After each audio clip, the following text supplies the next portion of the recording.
अस्सलाम वालेकुम स्टूडेंट। आज हम एक्सरसाइज 5.4 स्टार्ट करेंगे। 5.4 फंक्शन से रिलेटेड है। तो सबसे पहले हम देखेंगे कि फ़ंक्शन क्या होता है। तो कोई भी सेट हमारे पास फ़ंक्शन उस वक्त होगा अगर उसकी जो डोमेन है, जैसे यहाँ पर देखें तो डोमेन है 0 1 2 3। तो ये फ़ंक्शन कब होगा अगर इसकी डोमेन जो है वो सेट ए के बराबर हो। और दूसरी कंडीशन क्या है कि डोमेन का कोई भी एलिमेंट आपका रिपीट नहीं होना चाहिए। जैसे कि 0 1 2 3 है और हमारे पास जो सेट ए है उसके भी एलिमेंट 0 1 2 3 हैं। तो इसका मतलब है कि ये जो रिलेशन गिवन है हमारे पास ये फ़ंक्शन है। और दूसरी कंडीशन भी इसमें सेटिस्फाइड हो रही है कि इसमें कोई भी जो डोमेन का एलिमेंट है वो रिपीट नहीं हो रहा।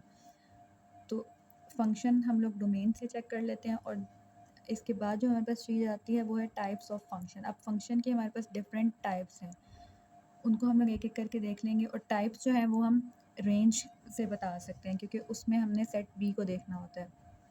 तो इसमें जो हमारे पास सबसे पहला फंक्शन है वो है इनटू फंक्शन। इनटू फंक्शन कौन सा होता है कि at least one element in B is not an image of A. जैसे ये हमारे पास बी सेट है 1 2 3 4, इसमें एटलीस्ट कोई एक ऐसा एलिमेंट होना चाहिए जिसकी ए पर इमेज ना हो। जैसे इसके बाकी सारे एलिमेंट्स इस तरह के हैं जिनकी ए पर इमेज बन रही है, लेकिन सिर्फ एटलीस्ट एक एलिमेंट ऐसा होना चाहिए जिसकी इमेज ए सेट पर ना बन रही हो। इसी तरह जो हमारे पास सेकंड फंक्शन आता है वो आता है one one function. One one function का क्या मतलब है, all distinct elements of A have distinct image in B. कि हमारे पास सेट ए का के हर एलिमेंट की इमेज बन रही हो, सेट बी के डिस्टिंक्ट एलिमेंट्स इसमें इंक्लूडेड होंगे, मतलब कोई भी आपके पास रिपीट नहीं होगा। जैसे ये वन वन नाम से ही क्लियर है, एक एलिमेंट इसके एक एलिमेंट की इमेज उसके एक के एलिमेंट के साथ बनेगी, इसी तरह यहाँ पर भी एक एलिमेंट की इमेज एक के साथ बनेगी। तो ये हमारे पास वन वन होगा। और इसमें भी आपका क्या है कि एटलीस्ट एक जो है आपका सेट बी का एलिमेंट उसकी इमेज ना बन रही हो। तो ये हमारे पास होता है वन वन फंक्शन। इसके बाद जो नेक्स्ट फंक्शन आता है वो है onto. Onto function क्या होता है कि every element of set B is image of at least one element in A. अब इसमें क्या है कि यहाँ पर हमारे जो सेट बी है उसके सारे एलिमेंट्स जो हैं उनकी इमेज बन रही होगी ए पर। जैसे ऊपर हमने देखा था तो एक एलिमेंट उसमें इंक्लूडेड नहीं था, लेकिन इस वाले में हमारे पास सारे एलिमेंट्स इंक्लूडेड होंगे। इसको हम ऐसे भी कह सकते हैं कि range of function is equal to B. के फंक्शन की जो हमारे पास रेंज होगी वो सेट बी के बराबर होनी चाहिए, क्योंकि हम डोमेन जो देखते हैं वो सेट ए के अकॉर्डिंग देखते हैं और जो रेंज होती है वो सेट बी के अकॉर्डिंग होती है। तो यहाँ पर हमारे पास सारे एलिमेंट्स इंक्लूडेड हैं, तो इसको हम कहेंगे कि जो आपकी फ़ंक्शन की रेंज है वो बी के बराबर होनी चाहिए। नेक्स्ट हमारे पास जो फंक्शन आता है इंजेक्टिव फंक्शन। इंजेक्टिव फंक्शन क्या होता है, into plus one one. Into जो फंक्शन आपके पास इनटू भी हो और वन वन भी हो उसको क्या कहते हैं, इंजेक्टिव फंक्शन। जैसे ऊपर हमने क्या देखा था, इनटू और वन वन, मतलब आपके पास एक एटलीस्ट एक जो एलिमेंट है वो आपके पास रहता हो सेट बी का, और दूसरा वो डिस्टिंक्ट इमेज बन रही हो, हर किसी का अलग-अलग से आपकी इमेज बन रही हो। तो इन दोनों को जब कंबाइन करेंगे तो हमारे पास बनता है इंजेक्टिव फंक्शन। यहाँ पर देखें तो ये इनटू भी है क्योंकि यहाँ पे जो हमारे पास एक एलिमेंट है वो बच गया यहाँ पे, और साथ में ये वन वन भी है, हर एलिमेंट की जो है वो हमारे पास डिस्टिंक्ट इमेज बन रही है। तो इन दोनों को कंबाइन करके हम क्या कहते हैं, इंजेक्टिव फंक्शन। इसी तरह जो हमारे पास नेक्स्ट फंक्शन होता है वो होता है बाइजेक्टिव फंक्शन। बाइजेक्टिव फंक्शन में हमारे पास one one plus onto होता है। इसमें हमारे पास ये वाली दोनों कंडीशन सेटिस्फाई हो जाती हैं। जैसे वन वन के लिए हर एलिमेंट की डिस्टिंक्ट इमेज बननी चाहिए और साथ में कोई भी एलिमेंट आपका मिसिंग नहीं होना चाहिए। ऑन टू में हमने देखा था कि आपके बी के सारे एलिमेंट्स इंक्लूडेड होते हैं। तो जब one one plus onto दोनों कंडीशन सेटिस्फाइड हो जाती हैं तो हमारे पास बाइजेक्टिव फंक्शन बन जाता है। एक्सरसाइज 5.4 का जो फर्स्ट क्वेश्चन है उसमें हमें डिफरेंट रिलेशंस दिए हुए हैं और वो हमने बताना है कि वो ए टू बी फंक्शन है या नहीं है। तो फंक्शन के लिए सबसे पहले हम कंडीशंस देख लेते हैं क्या होती हैं, कि आपकी जो डोमेन है वो सेट ए के बराबर होनी चाहिए, is equal to A. And second condition क्या है, no repeated element in domain. Domain का कोई भी एलिमेंट रिपीट नहीं होना चाहिए। तो हम यहाँ से एक एक करके देख लेते हैं। जो हमारे पास फर्स्ट रिलेशन गिवन है, इसमें जो डोमेन है ए अब इसमें जो हमारे पास ए है वो रिपीटेड है डोमेन में, तो ये हमारे पास फंक्शन नहीं है। तो इसका आंसर होगा नो।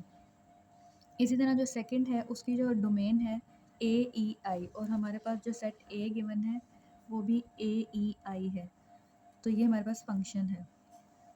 थर्ड जो रिलेशन गिवन है उसमें डोमेन है ई ए आई, ये भी सेट ए के बराबर है और रिपीटेड भी नहीं है, तो yes this is a function.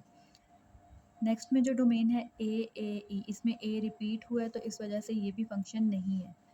Last वाले में ए आई ई, ये भी सेट ए के बराबर है और रिपीटेड भी नहीं है, तो ये भी हमारे पास फंक्शन है। क्वेश्चन नंबर 2 में हमें फंक्शन की टाइप से रिलेटेड क्वेश्चन पूछे हुए हैं। जैसे यहाँ पर सेट ए दे दिया है 3 6 9, बी है 1 2 3 4। फर्स्ट क्वेश्चन है can you find an into function, क्या हम इसमें से इनटू फंक्शन बना सकते हैं? तो इनटू फंक्शन पहले आपने देख लेना है कि उसमें क्या होता है कि एटलीस्ट बी का एक एलिमेंट आपका रह जाए और बाकी सारी की जो है उनकी इमेज बननी चाहिए। तो 3 की 1 के साथ बन सकती है, 6 की 2 के साथ, 9 की 3 के साथ, तो हमारे पास एक एलिमेंट इसमें बच रहा है, तो येस ये इनटू फंक्शन हो सकता है।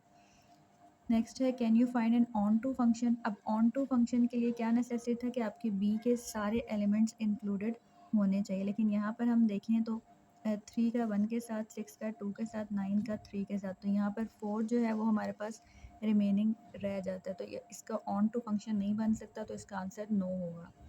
तो ऑन टू के लिए आपके बी के तमाम एलिमेंट्स की इमेज ए पर बननी चाहिए।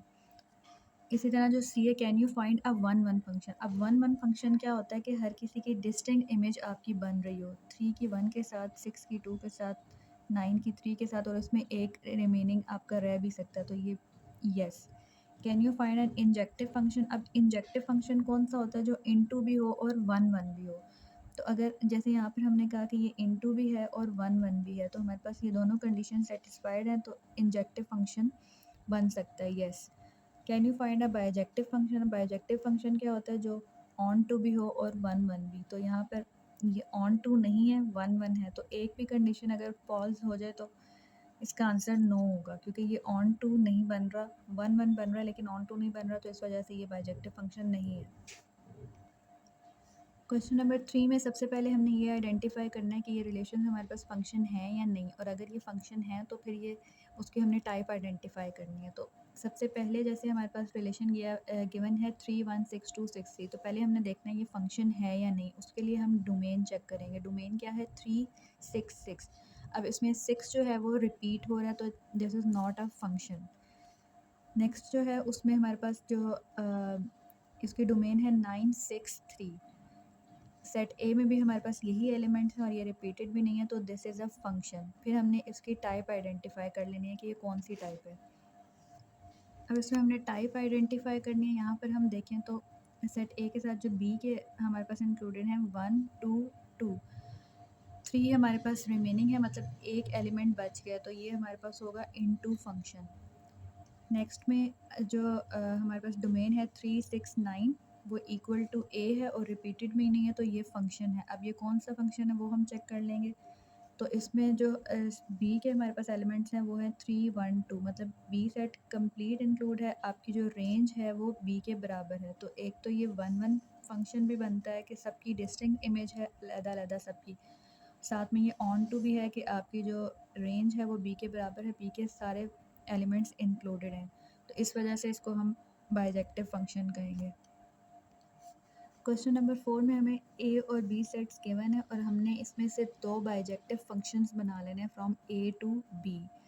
तो बाइजेक्टिव फंक्शन हमारे पास कौन से होते हैं? On two plus one one, तो मतलब कि इसमें आपके जो बी के सारे एलिमेंट्स हैं वो इंक्लूडेड होने चाहिए, तो इससे हम लोग कोई से भी दो जो हैं वो बाइजेक्टिव फंक्शन बना लेंगे। तो यहाँ पर मैंने एक एफ़ और एक जी, जिसमें 3 1 6 2 9 3, एक ये फंक्शन हमारे पास बन जाएगा, और एक 3 3 6 2 एंड 9 1। इस तरह से ये दोनों हमारे पास बाइजेक्टिव फंक्शंस बन जाएंगे। इसमें जस्ट हमने बी का जो ऑर्डर है वो चेंज कर दिया, पहले हमने 1 2 एंड 3 लिया एंड देन 3 2 1, ये हमारे पास दोनों बाइजेक्टिव फंक्शंस बन गए।